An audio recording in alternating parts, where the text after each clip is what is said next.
Гледате Дневникот на Сител. Во студиото со вас Славица Арсова.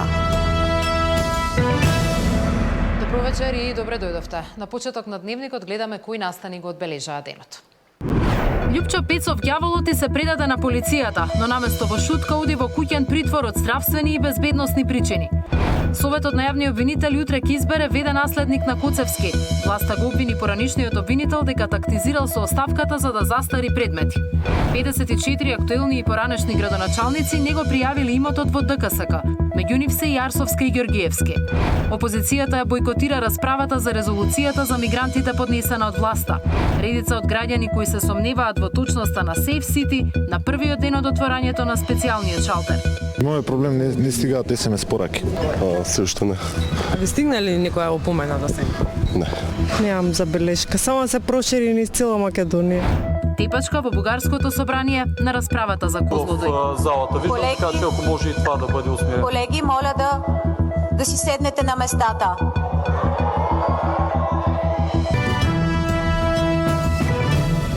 За актуелните политички теми, како потенцијалната и најавена реконструкција на владата, дали ќе има промени во ресорите кои ги раководи оваа политичка партија, за темата околу миграцијата, бомбите на СДСМ и освежувањето во опозицијските редови. Во тема на денот наш гостин Максим Димитриевски, председател на ЗНАМ. Останете со нас, почнува Дневник.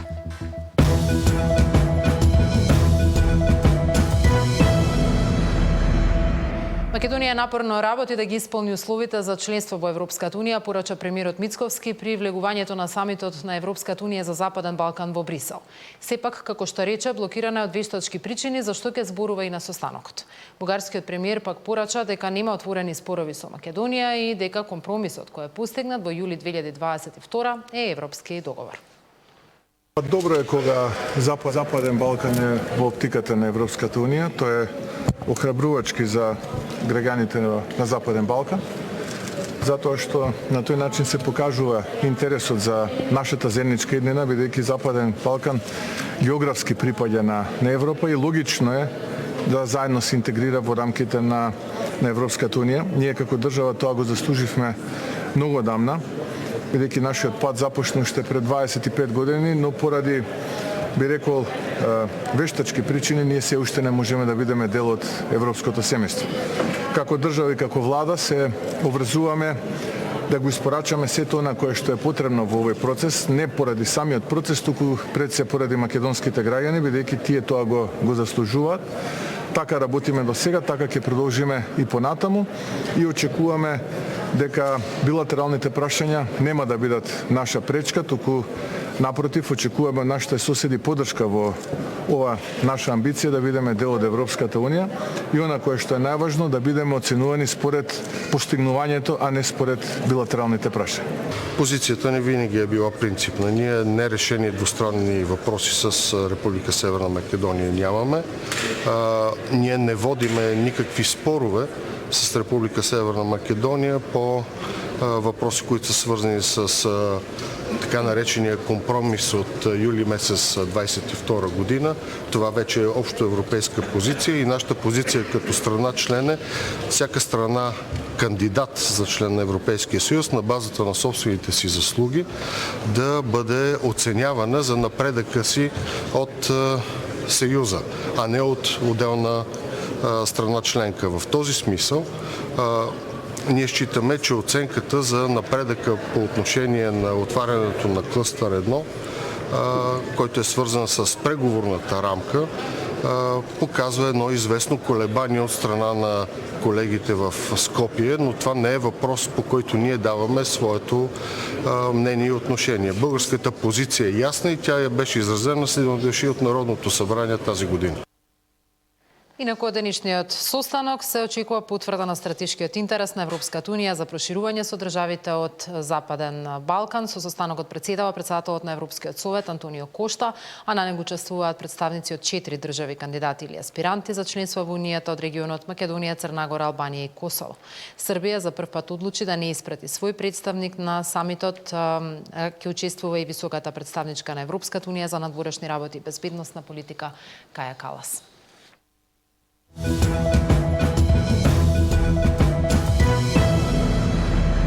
Љупчо Пецов, ѓаволот, кој беше баран со меѓународна потирница цели 2 години, синоќа сам се предал на полицијата, пошто обвинителството побара куќен наместо затворски притвор. Иако беше во бегство и е обвинет за милионски финансиски криминал и даночно затајување во случајот Синџир, мерката е преиначена во поблага поради, како што велат од обвинителството, неговата здравствена состојба, доброволното пријавување и безбедносните ризици во притворот. Пецов станува редок случај осомничан кој од бегство добива куќен притвор. Тамара Дичовски има детали. Љупчо Пецов, ѓаволот, кој беше баран со меѓународна потирница, синоќа сам се предал на полицијата. И покрај тоа што беше во бегство, обвинет за милионски финансиски криминал и даночно затајување во случајот Синџир, обвинителството ја прииначи мерката и од затворски притвор бараше тој да оди во куќен притвор. Пецов ќе биде еден од ретките осомничени кој од бегство добил куќен притвор. Образложението на обвинителството е дека му е нарушена здравствената состојба, сам се пријавил и имало ризици по неговата безбедност ако биде во притвор. Обвинителството за гонење организиран криминал, ценејќи ги истакнатите околности, како и околностите што укажуваат на сериозни влијанија врз постапката и влијанија врз лицето, фактот дека лицето доброволно се пријавило и ги предало двете патни исправи што ги поседува, индициите што укажуваат дека со спроведување на обвинетиот во притворско деление не може да се гарантира неговата лична безбедност, јавниот обвинител на закажаното ручиште пред судија на претходна постапка го измени предлогот и предложи да му биде определена мерка куќен притвор со 24 часовен надзор, со која може да се обезбеди неговото присуство во понатамошниот дел од постапката, се вели во соопштението на обвинителството. Од кривичниот суд појаснува дека судот не може да определи посилна мерка од таа што е предложена на записник. Пецов е еден од главните осомничени во предметот Синџир, голема истрага за финансиски криминал и даночно затајување, отворена кон крајот на октомври 2023. Според истрагата, 26 осомничени преку издавање фактури со ДДВ за наводно извршени набавки кои не постоеле, го штетиле државниот буџет за околу 8 милиони евра. Предавањето на Пецов следи од како викендов неговиот адвокат и поранешен државен правобранител Фехми Стафа беше фатен со мито од 20.000 евра од сестрата на Пецов, пари со кои требало да влие врз апелационен судија за да му се укине притворот. На Стафа претходно му биле дадени уште 30.000 евра од сестрата на Пецов. Судот му определи 30-дневен ефективен притвор. Но 10 дена пред Стафа да биде фатен со парите, апелација го одбила барањето за укинување на притворот за Пецов, иако имало гаранција од 1 милион евра. Тамара Дичевска, Сител телевизија. Советот на јавни обвинители утре ќе избере веден наследник на Љупчо Коцевски, откако тој вчера поднесе оставка. Течат и роковите во кои треба да се избере нов државен јавен обвинител. Власта смета дека Коцевски тактизирал со оставката за да овозможи застарување на бројни предмети за корупција и криминал на претходната власт. Советот на јавни обвинители утре ќе избира привремен наследник на Коцевски. Седницата со единствена точка на дневен ред е закажана за во 11 часот. По вчерашната оставка на Коцевски според законот за јавни обвинители, веќе тече и рокот за избор на нов државен јавен обвинител. Огласот кој треба да го распише собранието трае 15 дена. За сите пријавени кандидати владата потоа треба да побара мислење од Советот на јавни обвинители, кој пак има рок од максимум 30 дена да даде позитивна или негативна оценка за кандидатите. Владата има право да предложи кандидат само од оние кои добиле позитивно мислење, додека пак ако сите кандидати добијат негативно мислење, собранието ќе треба да распише нов оглас. Право да се пријават ќе имаат јавни обвинители со најмалку 10 години работен стаж или судија кривичар. На предлог на владата, јавниот обвинител го избира собранието со мандат од 6 години и со право на повторно именување. Од владачката партија и денеска велат дека заменувањето на Коцевски е почеток на неселективна и навремена правда. Оставката на Коцевски не е персонално, туку системско решение и е јасна порака дека никој не е недопирлив. Дали тактизирањето со оставката на Коцевски се купуваше време за неговите наредбодавци? Дали е точно дека група обвинители на чело со Коцевски заташкуваа над 40 предмети за висока корупција на функционери од СДСМ и ДУИ? ВМРО ДПМН ќе инсистира за независно, професионално и департизирано обвинителство, велат од партијата. Коцевски пак, кој вчера поднесе оставка пред да биде разрешен, до самиот крај остана на ставот дека владината иницијатива е политички мотивирана и правно неиздржана. Премиерот Мицкоски пак претходно ги повика сите кои ги исполнуваат критериумите и кои сакаат правда да се пријават на огласот за наследник на Коцевски. Деспина Тодоровска, Сител телевизија.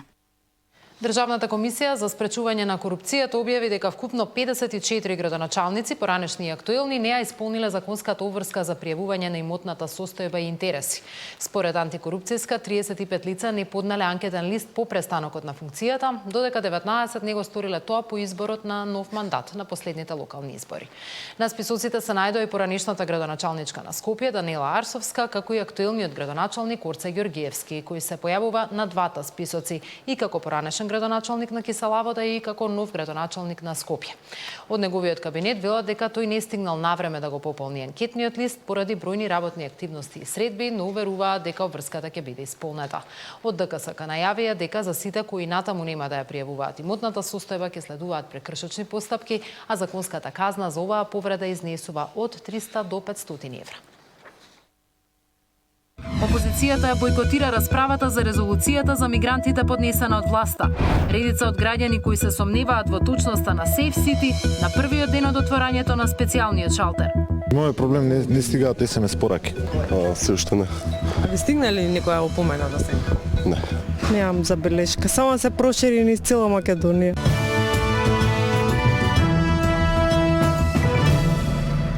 Собранието попладнево ја усвои резолуцијата на ВМРО-ДПМН за мигрантите, но без СДСМ во собраниската сала. Опозицијата одлучи да го бойкотира процесот, обвинувајќи дека документот е национално предавство. Сепак, резолуцијата која СДСМ ја подготви се уште не е ни доставена до собраниската архива. Пратениците на СДСМ останаа надвор на денешната седница на која антимигрантската резолуција на мнозинството влезе во собранието.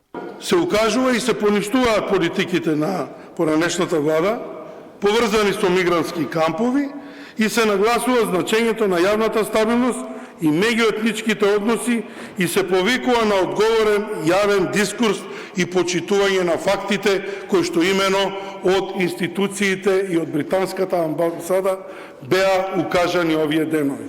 За жал, некој на штета на меѓународниот углед и интерес на нашата држава продолжува да ја злоупотребува оваа тема и од таа причина поднесена е оваа резолуција во која што во 9 чекори се означени сите оние шпекулации и манипулации кои што деновиве се пласираат помеѓу граѓаните. СДСМ и денеска не ја поднесе својата резолуција, но обвини дека за да ја избегне дебатата за неа, премиерот, како што велат, побегнал дури во Брисел.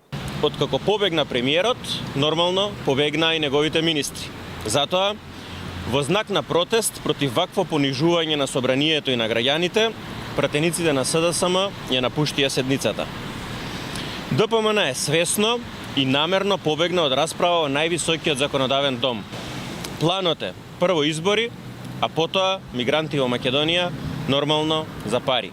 Темата за мигрантите која СДСМ ја лансираше пред 10 дена до овој момент не доби официјална потврда, а премиерот и министрите ја демантираа во повеќе наврати. Вчера американската амбасадорка Агелер во тема на денот потенцираше дека оваа тема не е добро да се користи за прибирање на политички поени.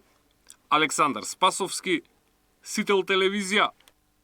СДСМ го комплетираше новото раководство со стари, но и нови имиња. На листата која синоќа ја усвои Централниот одбор има поранешни градоначалници, дури тројца екс-директори на затвори, луѓе кои претходно вршеле различни функции во партијата, но има имиња кои се целосно нови за јавноста.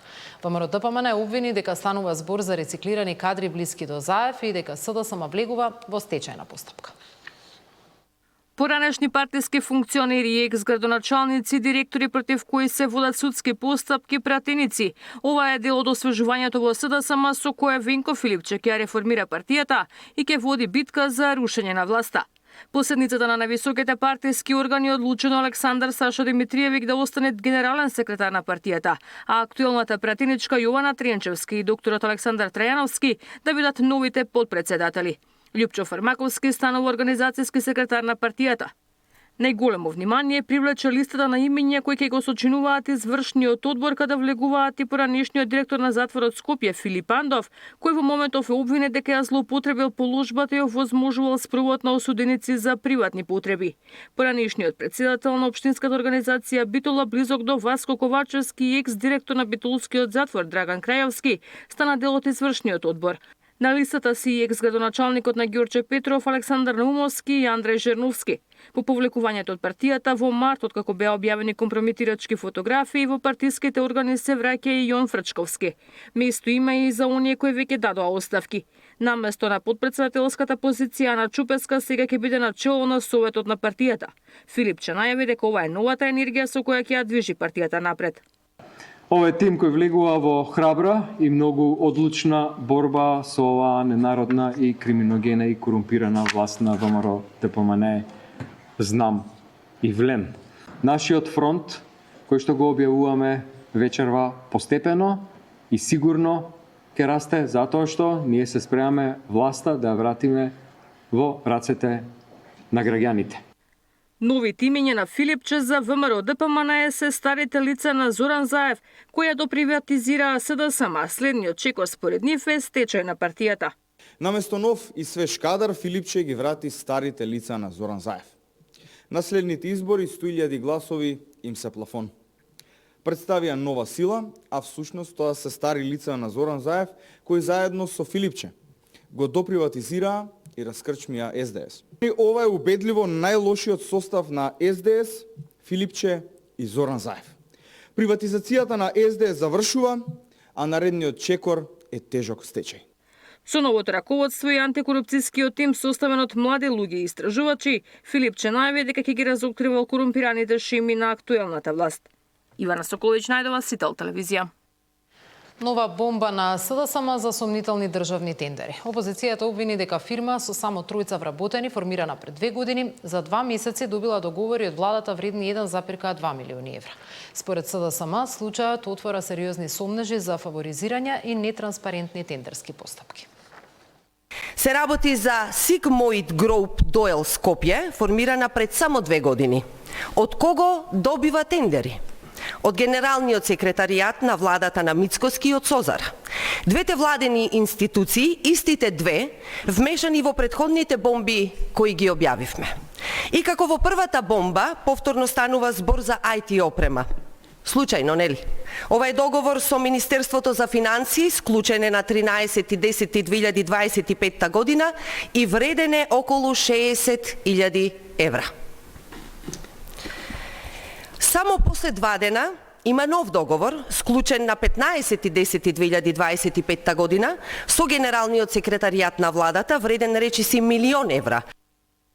Реакции на оваа пресконференција пристигна и од ВМРО ДПМН, од владата и од посочената компанија. ВМРО ДПМН вели дека бомбата на портпаролката на СДСМ е петарда што и пукнала во рака. Според партијата, фирмата Sigmoid не е новоформирана, туку постои со години, уште од периодот кога на власт биле СДСМ и ДУИ. Добивала грантови од Фондот за иновации, како и тендери од АЕК, Агенцијата за пошти, ТИРС, Државниот завод за ревизија и други. И компанијата ги демантираше наводите за поврзаност на нејзиниот основач со премиерот Мицкоски по обвинувањата што ги изнесе СДСМ. Од компанијата тврдат дека основачот Јован Јанкуловски никогаш не студирал на Машинскиот факултет и немал никаков контакт со премиерот.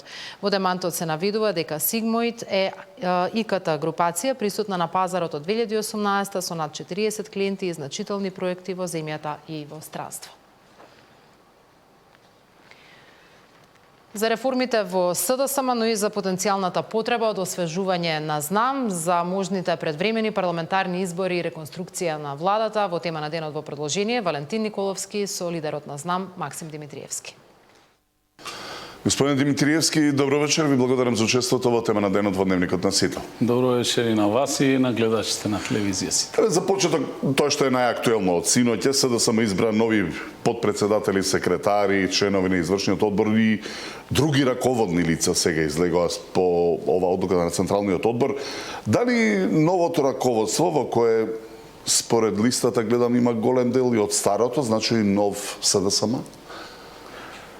Ова раководство е далеко од тоа да е ново. Една невидена рашомонијада, но искрено нивна работа.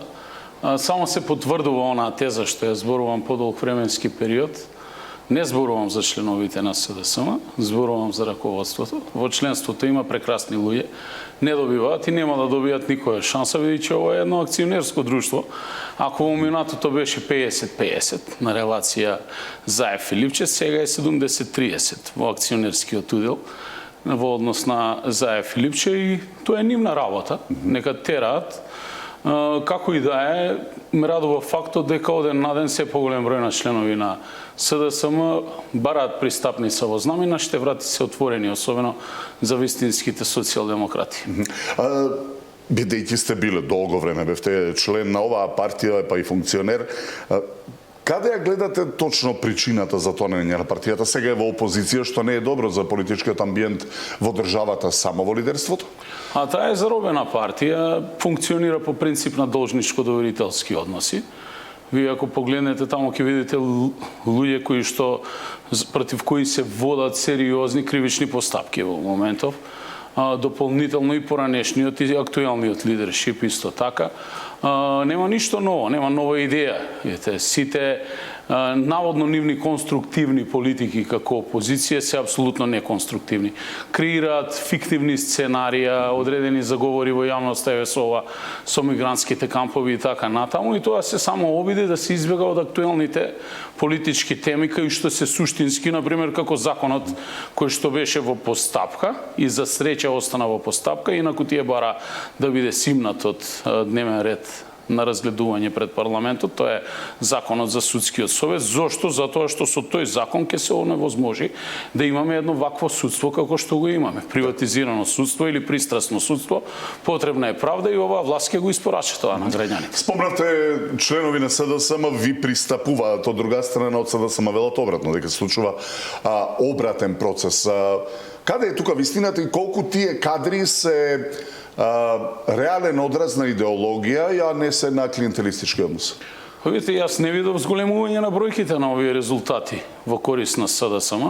Од друга страна, знам ги потврди своите бројки од минатите избори со оглед на фактот дека немавме кандидатски листи за советници во сите општини, ниту кандидати за градоначалници во сите општини, но бројот и процентот на освоени гласови, кога ќе се спореди со бројот на општините кај што имавме своји кандидати, знаме потврдена партија, тука сме кај што сме.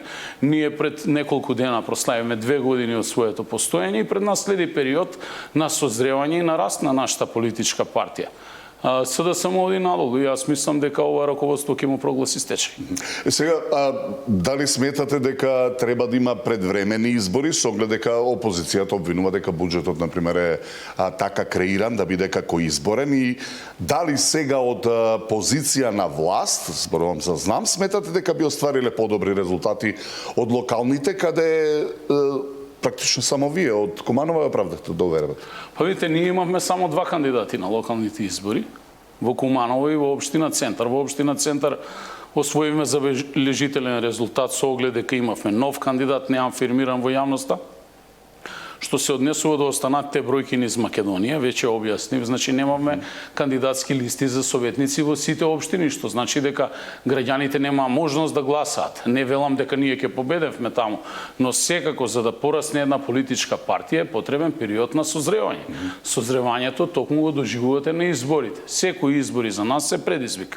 Дали ќе има предвремени избори или не, тоа на знам лично му одговара од секој аспект. Зошто? Ние повторно ќе се провериме каде сме тоа на политичката сцена. Но секако сметам дека на Македонија е потребна политичка стабилност и еден период кај што треба да се испорача кон граѓаните. Сите оние закони кои што се поднесени од страна на ресорното Министерство за правда, кое што за жал е критикувано во европските извештаи, првично треба да се усвојат, кои што поминаа дел владина постапка и еве ќе се најдат на дневен ред. Тоа се составен дел на законите од нели она реформската агенда, исто така и реформите во делот на ресорот кој што го управува, знама, тоа е јавна и државна администрација, каде што донесовме неколку круцијални закони, и ако во минатото беше ало ќе скренам телефонка и директорот на агенцијата и кај што се полага испитот за јавна и државна администрација и ќе завршам работа, повеќе не е така. Значи денеска полагате испит каде што 7 камери ве наблюдуваат, ве снимаат и тоа влегува во рекордот или во фајлот на секој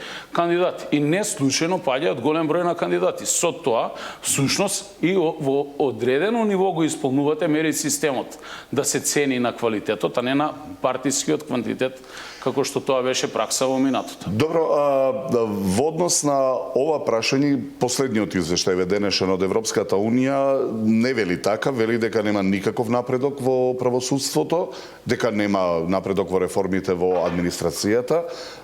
Таму имате исто ваш министер Минчев. Разговарате со нив, што е проблемот? Да, апсолутно разговарав и веќе дадов објаснување на тоа прашање. Видите, вчера јавниот обвинител поднесе оставка. Вие не можете со сила како извршна власт да се мешате во работата на независната судска власт или обвинителска власт, но ете тргнаа некои процеси. Му беше оставена шанса на јавниот обвинител, не ја оправда за жал довербата.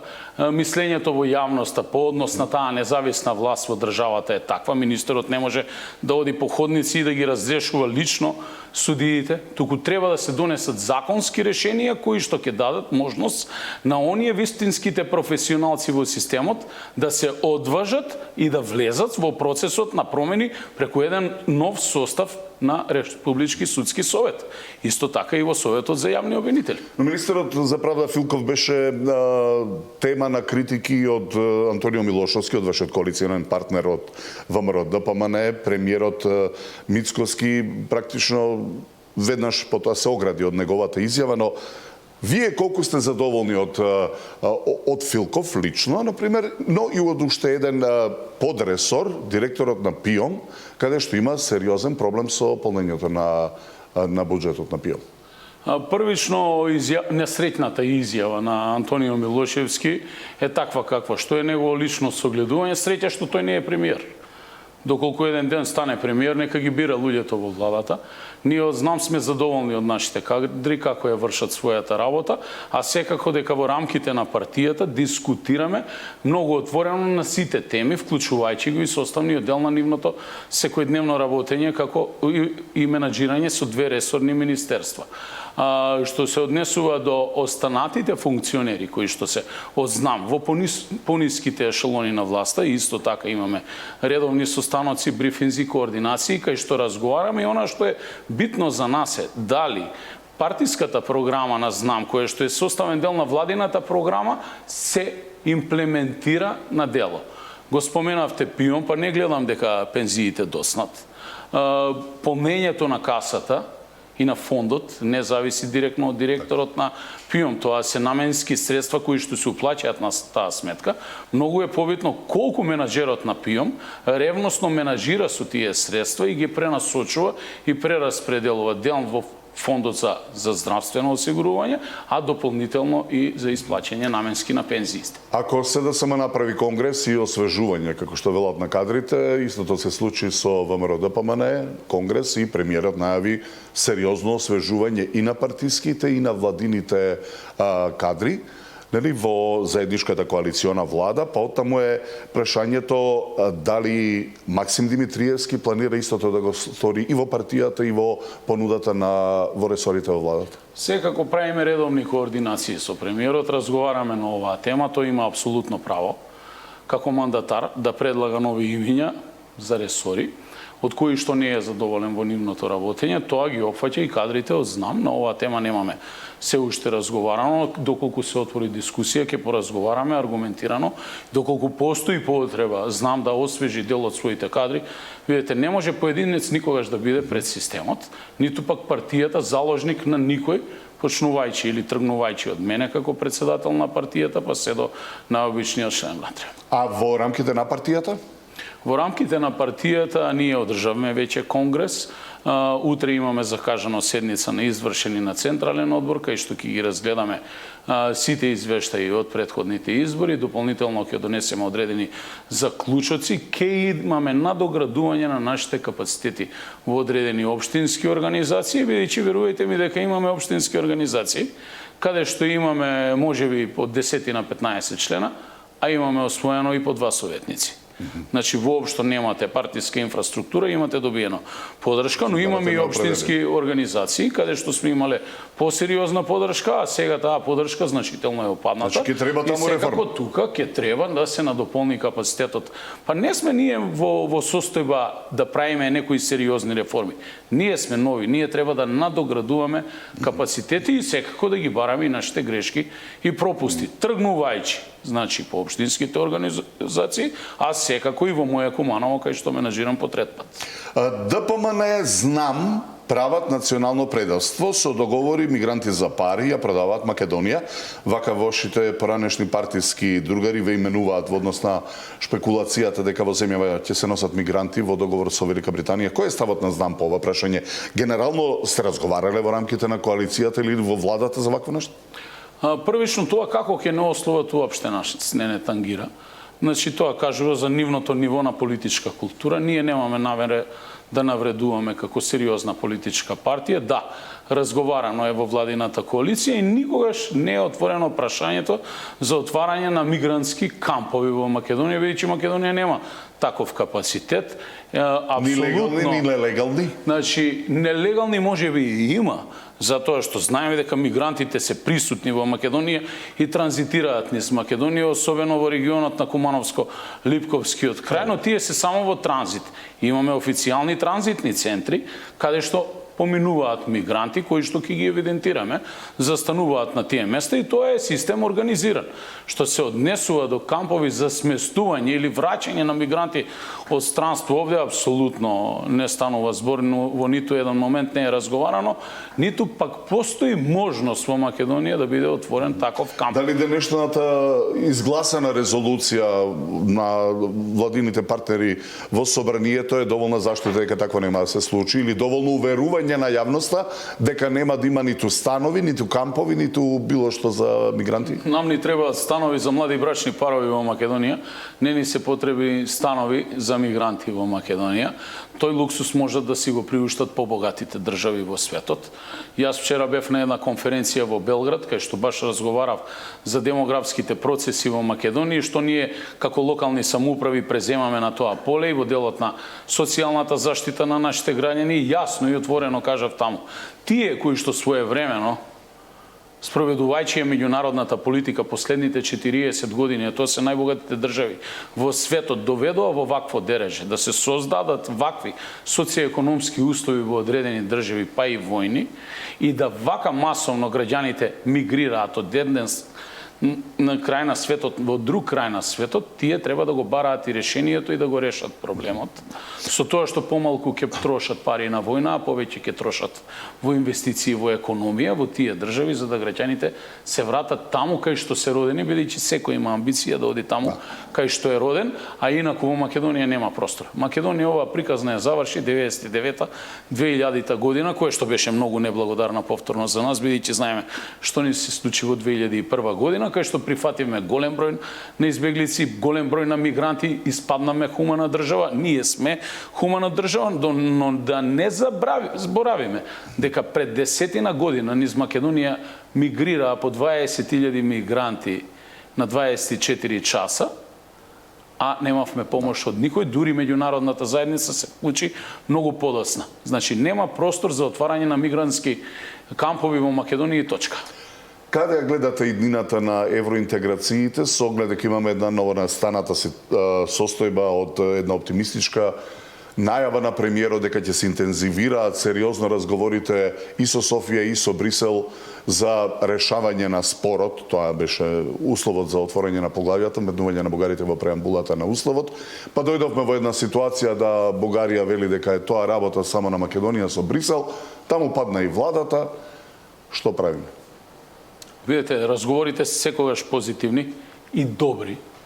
Добра можност, но за жал треба да има две страни за разговор. Вие секогаш чукате на врата на Софија, тие ви велат вашиот проблем е со Европска унија. Зошто? Па имавте една влада која што ви ги продаде државните интереси и ве сведе на тоа ниво за билатерално прашање да разговарате на мултилатерално ниво сега со Европска унија. И тие ви велат тоа е проблем со Европска унија.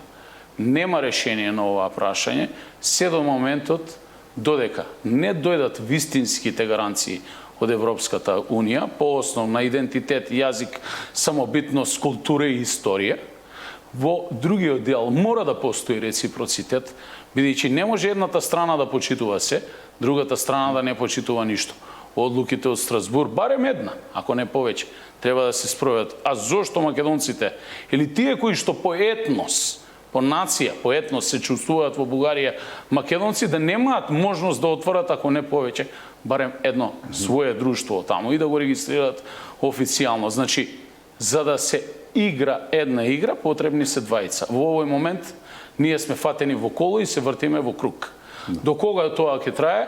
Навистина во моментов не можам да дадам конкретна проценка, но едно знам, мислам дека се игра на време и едноставно се игра на кондиција. Ние еднаш понудивме соодветно решение, кое што за жал беше отфрлено од страна на нашите европски партнери, а тоа се условени амандмани. Да, гласање на амандманите, но нивна имплементација во уставот по полноправно членство на Македонија во Европска. За крај, кратко ве молам, бидејќи прашањето произлезе практично од вас, Венецијанската комисија објави, така објавија од вреди, дека го одобри предлог закона за правична застапеност, нели? Првично беше сериозен проблем во кој што имаше проблеми во владината коалиција заедно со балансерот. Ќе го почитувате ви ова решение сега? Предлог законот за правична застапеност е резултат на уставот и уставните измени. Значи, тоа е обврска и облигација не само кон оваа власт, кон секоја власт, да работеше еден експертски тим од експерти по уставно право и дополнително одреден број на министри, кои што не се објавуваа во јавност, се со цел за да не се врши притисок, политички притисок на нив, но од друга страна истиот помина, позитивно Венецијанската комисија се изјасни по него, по усвојување на истиот закон, тоест отворено треба да се отвори истиот пред јавноста, да го видиме стручното мислење, да ја видиме мислењето на јавноста, ќе следува една фаза на негово донесување и дополнително, значи одредени процедури за неговата имплементација, кое што ќе гарантира, значи еден друг механизам, како тоа ние луѓето во јавна и државна администрација ќе ги вработуваме, при тоа почитувајќи го законот и уставот, но давајќи предност на квалитетот во однос на партискиот квантитет. Зошто? Затоа што во државата повеќе од потребно ни е да се направи департизација на државниот апарат. Сакале тоа, ние да го признаеме или не во ова клиентелистичко општество, мора да се реализира. Јас тоа го практикувам во Куманово, можеби ќе видам оспорен од поединци, но во Куманово најголем број од луѓето кои што се вработени во јавна и државна администрација се вработени врз база на нивната оспособеност. Голем број на градежни инженери, архитекти и така натаму, кои што ниту на сон не сонувале дека ќе работат во општина Куманово, ниту се поврзани со одредена политичка партија, ниту биле, а еве ги денеска работат. И ние сакаме тоа преку ресорното министерство да го спроведеме и на ниво на државата. Знам дека е тешко, зошто? Затоа сите политички субјекти се базираат на тој механизам кој што е создаден по 98 година, ако се сеќавате до 98 година беа батини, чичини и татини, а потоа одеднаш се трансформираа на наши и ваши партиски луѓе кои што ја доведоа состојбата и го изградиме заедно со нив системот ваков каков што е. Треба да го департизираме во делот на професионалната администрација. Максим Димитриевски, гостин во тема на денот. Ви благодарам. Беше чест, благодарам.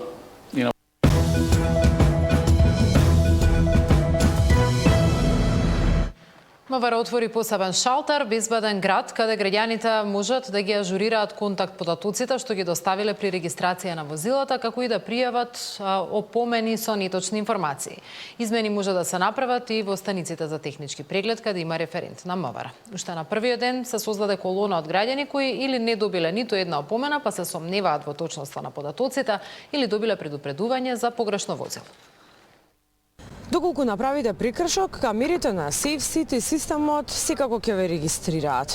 Но прашање е дали имате оставено точни податоци за да може опомената да пристигне на точна адреса. Доколку не, тоа може да го направите и на овој шалтер кој што е отворен во зградата на МРТ секој ден до 17 часот. МВР отвори шалтер безбеден град на кој граѓаните ќе може да поднесат барање за промена на контакт податоци кои ги доставиле при регистрирање на возило. На овој шалтер ќе може да пријават и доколку добиле опомена со неточни податоци. Истото ќе може да се изврши низ станиците за технички преглед на возила во државата, каде што е распореден деташиран референт на Министерството за внатрешни работи. Уште првиот работен ден на овој шалтер во МРТ имаше редица граѓани. Најчест проблем е што за прекршокот не им стигнала SMS порака. Мојот проблем не стигаат SMS пораки. Да, и сега за тоа да провериме дали е мейл адресата и телефонскиот број дали се ставени од компанијата. Граѓаните сметаат дека системот Безбеден град веќе дава резултати, возачите повеќе внимаваат, но освен контрола за поголема безбедност, велат е потребна и соодветна инфраструктура. Ништо не ме стигнало, значи немам прекршок, да. А што мислите околу целата оваа работа? Па не е само тоа, улица за катастрофа, дупка до дупка. Не е само казни и тоа. Мислам дека одличен. Веќе се забележува разлика во сообраќајната култура, барем изминатиот периодот кога е воен, само со опомени. Така да мислам дека ќе биде добро. Во однос на мене гледам во однос на другите дека малце требаше рачна, ама лавока рачна и на тоа поле треба да се средат колиш работи кај нас. Вака би функционирало според ваше мислење, нешто недостасува? Супер си. Немам забелешка, само се прошири низ цела Македонија. На голем број граѓани, иако свесни дека сториле некој прекршок, досега не им пристигнала опомена, веројатно поради стари податоци или пак системот се уште нема капацитет да ги улови сите возила. Други пак се пожалија дека им стигнал записник за прекршок на возило кое воопшто не било управувано. Од МВР апелираат сите возачи да ги ажурираат своите податоци. Ако не можат на шалтер, тогаш преку електронската пошта bezbedengrad@moi.gov.mk. На оваа адреса ќе може да ги пријават сите проблеми со функционирањето на системот. Миријана Давидовска, Сител телевизија.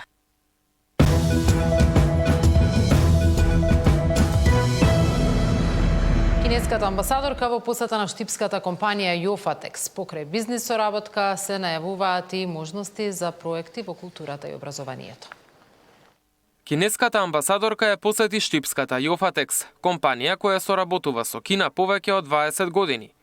Целта е ова партнерство да се продлабочи во иднина, вели сопственикот Јовчевски. Но покрај бизнисот се разгледуваат можностите за соработка во културата и во образованието, кажа тој. Кина е земја која што јури према успех и има многу добро образование во моментов, може да кажем едно од најдобрите во светот. Европското образование, за жал, во моментов не е баш на некое ниво и затоа се повеќе фокусираме на нашите деца да малку повеќе да го посетуваат образованието во Република Кина. Компанијата Јофа има отлична соработка со нивни кинески бизнес партнери и тоа што разговоривме за интензивирањето на трговската соработка меѓу нив и очекувам се повеќе кинеските бизнисмени да доаѓаат во Македонија. Инаку Јофатекс е европски лидер во трговијата со домашен текстил, текстил за изработка на работни одела, за хотелско опремување, механизми и ногарки за мебел. Има свој представништва во Кина, Србија, Бугарија, Босна и Херцеговина. Со големи попусти до 70% Сетек го прославува својот 32-ри роден ден. Сите производи се со пониска цена, а купувачите имаат можност да пазарат поевтино до понеделник. Оваа година роденденот го поврзуваме со кампањата Blue December. Тоа е месец кога се подарува меѓу блиските, па така и Сетек по повод својот роден ден на своите верни потрошувачи има возможни попусти кои што се навистина големи и се движат и до 70%. Асортиманот на продукти кои што можете да го најдете во Сетек е навистина голем. Тука може да ги најдете сите светски брендови, почнувајќи од Samsung, Apple, Midea, Горење, Hisense, Tecel и така натаму. И ги повикувам сите потрошувачи да се уверат во овие големи попусти кои што ќе траат до понеделник 22 декември, да поминат во некој од нашите салони, да се уверат во роденденските попусти и да го искористат за подарување. По продолжение и спорт. Екипата на Шкенде утре го игра